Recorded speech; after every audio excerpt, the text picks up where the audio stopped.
Since Repair Clinic encourages you to perform this repair safely, a warning icon will appear when you should use caution.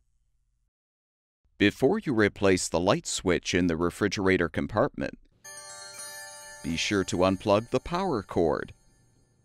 Use a putty knife to depress the tabs to release the old light switch. Then disconnect the wires. Install the new light switch by first connecting the wires to the terminals.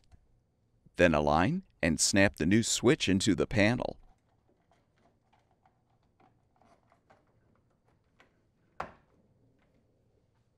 Plug the power cord back in, and your refrigerator should be ready for use.